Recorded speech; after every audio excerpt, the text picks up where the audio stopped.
God, faith, and religion have all been a part of the movies for multiple decades. Of course, there are direct mentions and themes around religion, and then there are movies which actually hide religious views beneath the subtext of the films. From Disney classics to several adult hits, see how religion has seeped into some of our favorite movies. Before you watch, click subscribe. You'll join our notification squad and be the first to know of new Screen Rant content. Oh yeah, I have to keep it warm in here because my workers are used to an extremely hot climate. They just can't stand the cold. Charlie and the Chocolate Factory.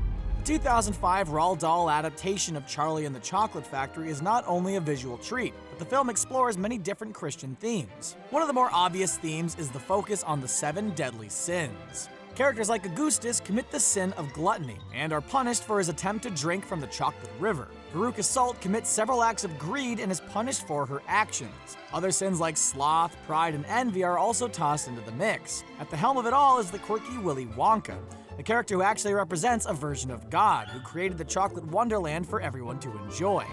Wow! The characters take advantage of the land and must pay for their actions. In the end, Charlie is the only character to ask forgiveness for his sins, and Wonka rewards him with the whole factory. The film focuses a whole lot on giving into temptation and the negative consequences which come from bad choices. With or without the religious connections, there are a lot of lessons a child may be taught from the movie. Take your stinking paws off me, you damn dirty ape!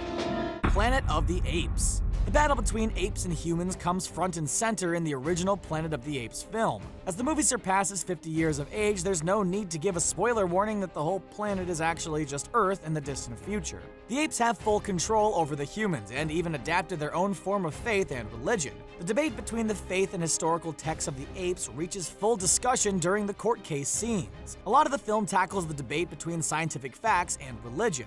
Many of the characters simply deny the history of humans and the fossil findings. Much like today's religions deny the existence of the theory of evolution and other scientific discoveries like the Big Bang Theory. The movie showcases how dedications to a religion can hinder a person's ability to be open-minded, accept facts, and allow changes for everyone involved. The result includes an escalating war and battle between the characters. Despite being 50 years old, a lot of the themes and ideas are still relevant in today's society. You sacrificed yourself for me? Frozen. With a title like Frozen, you typically wouldn't think of hell, but over the years, many people have pointed out the Christian themes tied into the hit Disney animation film. The character of Elsa may be known for her ice powers, but she has been compared to Satan.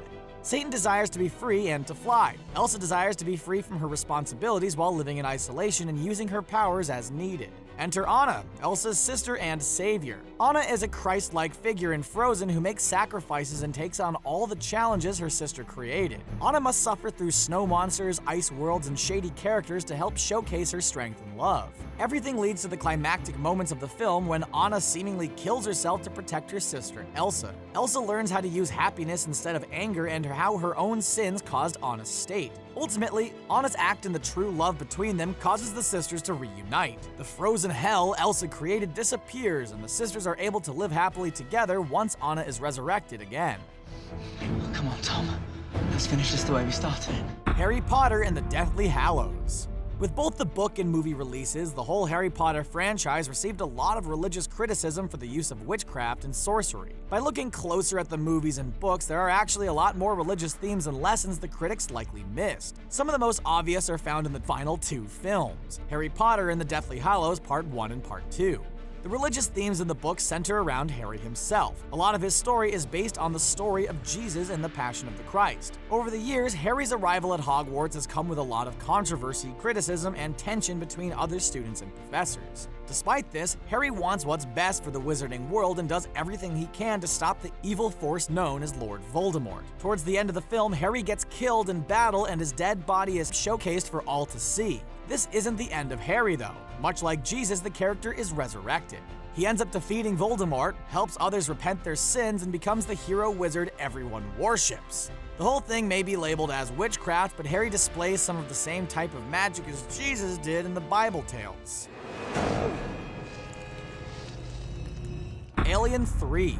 Alien 3 is probably one of the forgotten installments in the franchise. Before the film even reached theaters, the whole production was a big mess with no set screenplay and an ever-changing lineup of production members. We guess without the use of a completed script, the filmmakers decided to go with the Bible instead because, like many other movies, Alien 3 is another take on the life, death, and resurrection of Jesus. The character of Ripley represents Jesus this time around. She crash lands on a planet of all males who do not want her on their territory. Despite warnings and pleas about the alien on the planet, Ripley is all but ignored and treated poorly. Sound familiar? Sure, Jesus didn't have a queen alien growing in his stomach, but Ripley's story is just a part of the science fiction tone represented in the story. Even with everyone going against her and obstacles around every corner, Ripley still does the right thing, even if it means sacrificing herself in the process. During the closing moments of Alien 3, Ripley throws herself into a burning inferno. As she falls, we see the Christ-like pose she makes just before reaching a fiery death. Thought that was the end of Ripley? Well, just like Jesus, she is resurrected in the aptly titled Alien Resurrection, which was actually written by Joss Whedon. Shere Khan has returned to this part of the jungle, and he has sworn to kill you. The Jungle Book.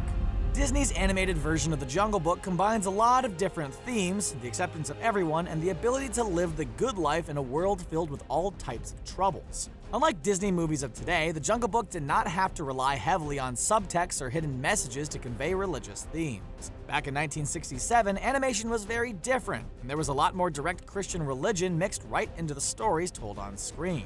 One of the main examples of this is showcased during the climactic moments of the film. Baloo tries to help Mowgli from the evil actions of Shere Khan.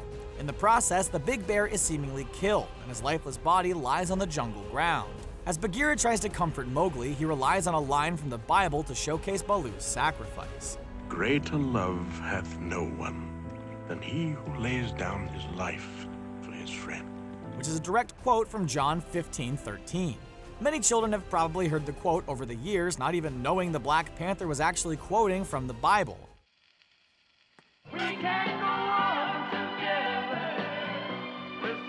Lilo and Stitch. The themes of angels in films is nothing new. From classics like It's a Wonderful Life to more recent movies like Angels in the Outfield, cinematic angels are often sent down to help characters by acting as a guardian. We just never expected the form of an angel to be a wild and crazy four-armed alien known as Stitch. Even though Stitch came from another planet instead of heaven, the animators made it pretty clear the character was Disney's way of showing a guardian angel. Early on in the movie, we see Lilo praying to God at the side of her bed. Among her prayers, she asks for a guardian angel. Then we get a hard cut of Stitch crash landing into the Hawaiian Islands. Her guardian angel has swapped out wings for a little more sophisticated UFO. Stitch may cause a lot of chaos, but he ultimately acts as a true guardian angel for Lilo, changing her life for the better and providing for a friend when she really needed one. The film is celebrated for their friendship and has led to multiple sequels and a television series. I'm on a mission. What mission? Peace in our time. The Avengers: Age of Ultron. The act of playing God or trying to create a god is highly discouraged in many forms of religion, and the idea is heavily debated in the Marvel film The Avengers: Age of Ultron. Between some great action, the debut of the Hulkbuster costume, and new characters like the Scarlet Witch comes a debate between Tony Stark and other heroes on the creation of the godlike Ultron character. It may seem like Thor's God of Thunder is the biggest religious element of the Avengers sequel, but everything shines on Ultron in the film. Ultron is initially created by Tony Stark to make the world a better place, but the godlike personality of Ultron causes him to realize the Earth would be perfect without any humanity living in it. Ultron even utters some Bible quotes, including the line, On this rock, I will build my church. The ultimate religious lesson the film manages to portray is that nothing good comes from trying to play God or change the creations given to us. The creation of Ultron is an ultimate failure and must be stopped, much like other man-made creatures in the past, like the dinosaurs of Jurassic Park and monsters like Frankenstein's monster. The choice is yours, Scar. Either step down or fight. The Lion King. For years, The Lion King has compared to the works of William Shakespeare, and more specifically, the story of Hamlet. While The Lion King does have some direct connections to Hamlet, there are multiple religious connections between the movie and the Bible. After Simba runs away from his family and seeks exile in the jungle, he grows up, becomes stronger, and learns what he needs to do to save the animal kingdom. Following in the footsteps of Moses, Simba is also raised by others, lives a pretty peaceful life. Just as Moses received a message from God, Simba receives a message from the stars and must fulfill his destiny to save his family from oppressive rule. From there, Simba returns to Pride Rock, defends his family's honor, and helps eliminate Scar in the process. Simba follows many of the virtues Moses represents, and in the end, he does what is right for his family. The songs and goofy comedy may make the connection harder than some other films, but everything is right there and easily compared to stories like Moses.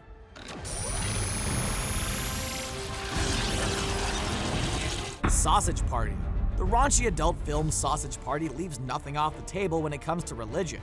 In the film, we follow all different types of foods and their connections to various religions. The religious messages in Sausage Party expands on a singular focus and tackles all religion in general. No matter if you're Christian, Jewish, Muslim, or just a hot dog, we're all living beings who let our religious beliefs block us from truly connecting with one another and finding peace in our lives. Through the absurd setting of a grocery store, the film is able to showcase different religious views and really break down barriers when it comes to communication and finding common interests with one another. It's just too bad those lessons are taught between the foods committing all types of sexual acts. There's actually a lesson for children and many adults found between the dirty humor. Rewatching the movie allows you to focus on the deep message in the film and the strong stance it takes against many types of practicing religions. Who knew a talking hot dog could teach you so much about your own world, perspective, and the ability to appropriately convey those messages through others? Wow, there you have it.